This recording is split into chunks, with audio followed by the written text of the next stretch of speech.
ศที่จะเจริญรุ่งเรืองได้เท่าไหร่เนี่ยอยู่ที่การศึกษา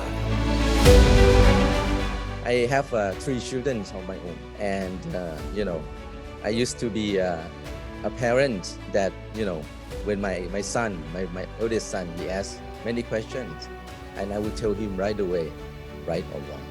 And then my wife told me, no, Superchai, you have to explain to him with reasons. You don't tell them right and wrong. You let them ask the question and explain to them with reasons.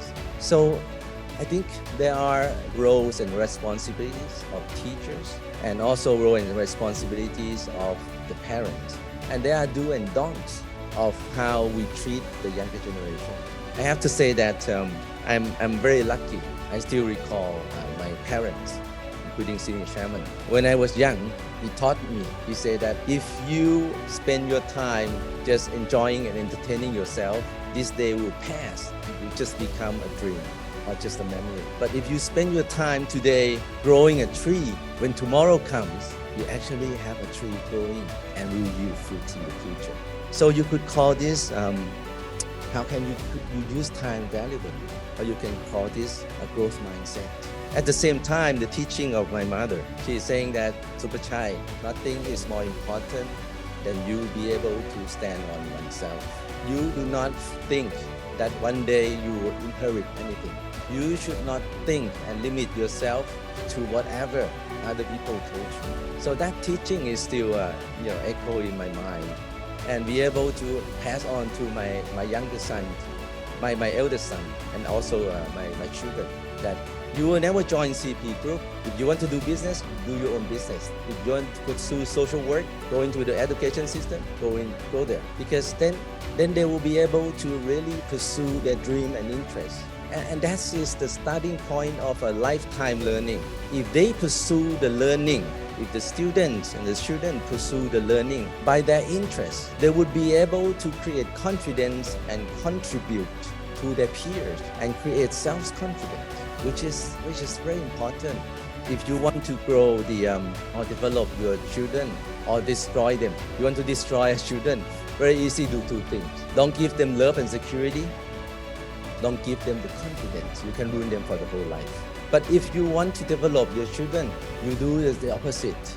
Also the 2 things. Give them the love and security, which is the real compass of life, and give them confidence on reason. So why not education system base the importance of the education system on these 3 pillars and be able to create this right growth mindset and values for our youngsters to actually shape the future.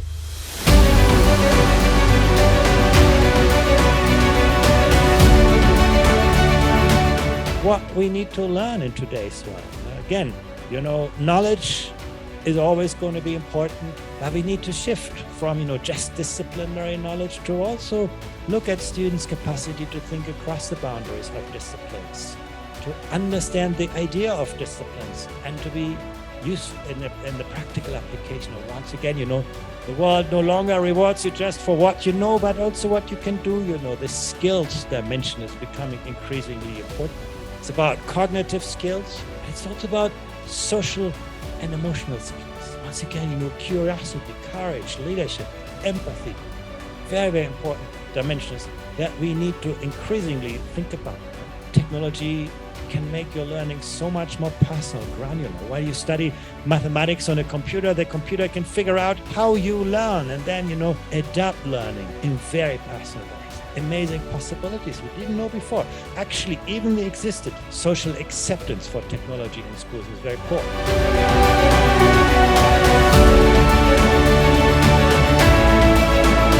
But and I think that creates a gap between, let's say, like the next, what is the fastest growing industry, what is becoming a very dominant industry globally, and the academic world. And so I think that bridging that gap is really important. Building bridges, it may be difficult now, but because the incentives, the structures are different, but bridging the gap between, an institution, an academic institution, and a leading tech company in order to bring students closer to that experience, to that industry, I think is very important.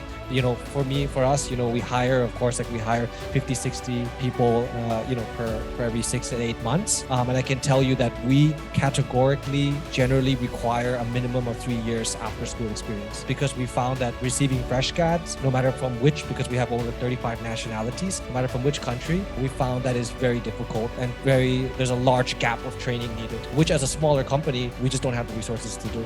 So I think that bridging the gap from a relationship perspective and experience perspective is very important.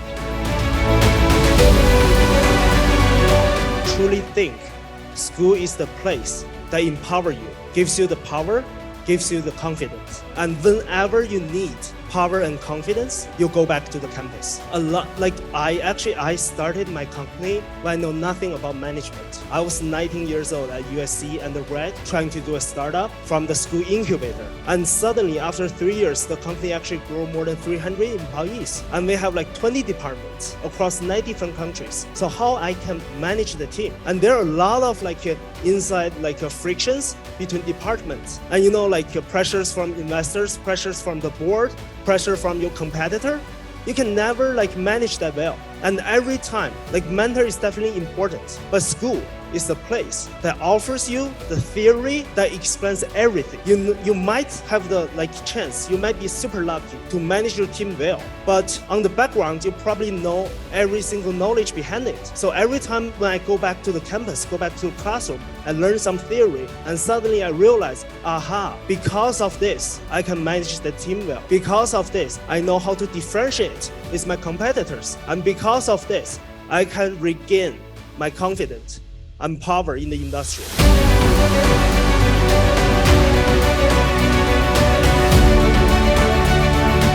จากนี้ไปต้องทำเรื่อง disruption ใหญ่ๆได้เรื่อง disruption เนี่ยต้องทำให้มันมีปริมาณคนที่สำเร็จมาให้เยอะๆด้วยแล้วก็ต้องทำให้เร็วด้วยนอกจากนั้นเราก็พยายามจะจัดอุดมศึกษาแบบที่ให้เด็กสนุกแล้วก็ให้เด็กมีรายได้ตั้งแต่วันแรกที่เรียนไปด้วยมีงานไปด้วยถ้าเป็นไปได้2ปีจบได้ก็ดี3ปีจบได้ก็ดีมาบอกผมว่ามีวิธีการที่จะทำให้เด็กใช้เวลาแค่2ปีก็จะได้ความรู้เท่าๆกับที่เมื่อก่อนเรียน4ปีผมก็จะอนุญาตให้ทำอันนี้ก็จะต้องการฝึกเด็กให้เห็นว่าความรู้เนี่ยนำไปสู่การปฏิบัติได้ความรู้นำไปสู่รายได้เร็วนะครับแล้วก็เป็นรายได้ที่สม่ำเสมอเราจะไม่แยกการศึกษาออกจากการทำงานนี่ก็เป็นตัวอย่างคร่าวๆของการปฏิรูปอุดมศึกษาที่ในประเทศไทยเวลานี้ทำได้เร็วมากดีมากขอให้อุดมศึกษาของโลกเจริญก้าวหน้าขอให้วิทยาการสมัยใหม่ของโลกวิทยาศาสตร์เทคโนโลยีเจริญก้าวหน้าไม่หยุดยั้งครับ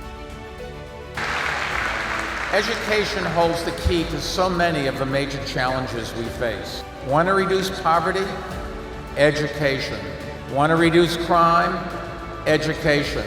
Want to reduce homelessness? Education. Want to reduce income inequality? Education. And the list goes on. But if we shield our children from taking tests that measure essential skills, 3 bad things happen. Number 1, teachers can't possibly know if students are on track. Number 2, parents don't know if they're falling behind. And number 3, students don't acquire the kind of knowledge and discipline and experience they will need to pass tests in the real world. And if they don't pass tests in the real world, they don't get the job. That is the hard truth. And every business leader will tell you that, but too many politicians are afraid to say it. But we took a system that was riddled with dropout factories, and we turned it upside down. We closed schools that had been failing mostly minority communities for decades, and we opened 650 new schools in their place that outperformed the old schools by wide margins. Hazel, thank you. We also lengthened the school day. We increased advanced placement courses, we reformed teacher tenure, and we created progress reports for every school so parents and principals and teachers can all be held accountable. In the end, we cut the achievement gap between Black and Latino students on one hand and white and Asian students on the other by more than 20%. And we did this even as we raised and increased graduation rates among Black and Latino students by about 50%, making them more proficient in the skills they needed to succeed in college and careers. Besides these people, learn from what they are doing. Our senior executive also learn from these young people, learn from the problem that at the shop floor that they never know before. And this is a two-way, learn from each other. That's what they learn. And by doing this, that เท่าแก่ turn the lost business into profitable. Only maybe 6 months, they could turn it to profit. That's the way เท่าแก่ learn. That's the way we develop เท่าแก่ and develop leaders. And we also develop new business because we always give a เท่าแก่ the problem, the new business that we want to do. So a new business has been developed this way. And by gathering together the new generation, the old generation, we create a synergy in our group. We create a synergy, a new synergy. And this way, the organization has been transformed to a new direction. That's why I told you that this place, the Leadership Institute, it's not only the training center. It's also the place that we build a new business. We develop strategy. We transform our organization. So it's many objectives in one institute. That is the role of our Leadership Institute.